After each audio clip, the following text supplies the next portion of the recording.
हर साल एक मजार के सामने आकर रुकती है श्री जगन्नाथ जी की रथ यात्रा। ये घटना उस समय की है जब भारत पर मुगलों का शासन था। मुगल शासक औरंगजेब की सेना उत्कल प्रदेश यानी ओडिशा पर हमला करने आई थी। उस मुगल सेना में लालबेग नाम का एक सिपाही था।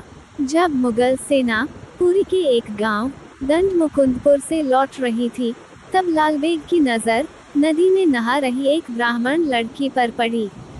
लड़की का नाम ललिता था। लालबेग ने ललिता को जबरन अपने घोड़े पर बिठा लिया और अपने साथ ले जाकर उससे निकाह किया। बाद में दोनों का एक बेटा हुआ जिसका नाम रखा गया सालबेग। सालबेग धर्म से मुसलमान थे। बड़ा होने पर वह भी मुगल सेना में भर्ती हो गए। सालबेग प्रारंभ से ही मुस्लिम धर्म को मानते थे, मगर उनके जीवन में एक घटना ऐसी घटी जिसने उन्हें भगवान जगन्नाथ का परम भक्त बना दिया। एक बार सालबेग मुगल सेना की तरफ से लड़ते हुए बुरी तरह से घायल हो गए। उस युद्ध में सालबेग के माथे पर गंभीर चोट लग गई। इस चोट के कारण उनके माथे पर एक बड़ा गहरा घाव हो गया। वैद्यों तथा हकीमों के सर्वोत्तम प्रयासों के बावजूद घाव ठीक नहीं हुआ। इस गंभीर घाव के कारण उन्हें मुगल सेना से निकाल दिया गया। एक तरफ माथे का घाव, दूसरी तरफ मुगल सेना की उपेक्षा देखकर सालबेग इतने हताश हो गए कि उन्होंने जीने की इच्छा ही छोड़ दी। अपने बेटे की ऐसी दशा देख उनकी मां ने भगवान जगन्नाथ से प्रार्थना की। उन्होंने सालबेग को भी प्रभु की शरण में जाने के लिए कहा। अपनी माता के कहने पर सालबेग भगवान जगन्नाथ जी की पूरे मन से भक्ति करने लगे। सालबेग भगवान जगन्नाथ जी की भक्ति में इतने खो गए कि वे दिन रात प्रभु की पूजा अर्चना करने में ही लगे रहते। इसी भक्ति के चलते सालबेग को मानसिक शांति और जीवन जीने की शक्ति मिलने लगी। उनके श्रद्धा भाव से खुश होकर जल्द ही भगवान जगन्नाथ ने सालबेग को सपने में दर्शन दिए। अगले दिन जब उनकी आंख खुली तो उनके माथे के सारे घाव ठीक हो चुके थे। इस घटना से प्रभावित होकर सालबेग प्रभु जगन्नाथ के अनन्य भक्त बन गए। एक बार सालबेग प्रभु जगन्नाथ के दर्शन करने के लिए मंदिर गए, लेकिन धर्म से मुसलमान होने के कारण उन्हें मंदिर में प्रवेश नहीं करने दिया गया।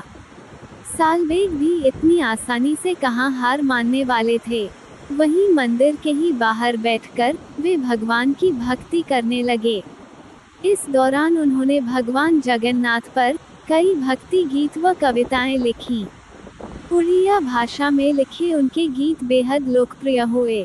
उनके लिखे भक्ति गीत अन्य भक्त भी दिल से सुनने और गुनगुनाने लगे थे।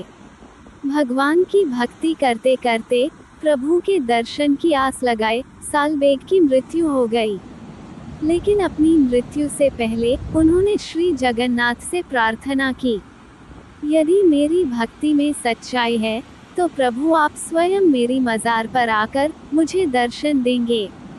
सालबेग की मृत्यु के बाद जगन्नाथ मंदिर और गुंडिचा मंदिर के बीच ग्रांड रोड के करीब उन्हें दफना दिया गया। सालबेग की मृत्यु के बाद जब पहली बार रथ यात्रा निकली तो रथ के पहिए मजार के पास जाकर थम गए।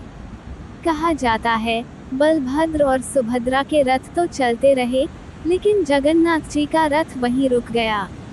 लाखों भक्त रथ खींचते खींचते जोर लगाकर थक गए, पर रथ टस से मज न हुआ। रथ को हाथियों से खींचने की भी कोशिश की गई, लेकिन रथ इंच भर भी आगे न बढ़ा।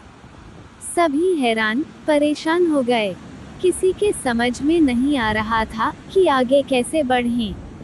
तभी रथ यात्रा में शामिल एक शख्स ने तत्कालीन ओडिशा के राजा को भक्त सालबेग और उनकी भक्ति के बारे में जानकारी दी।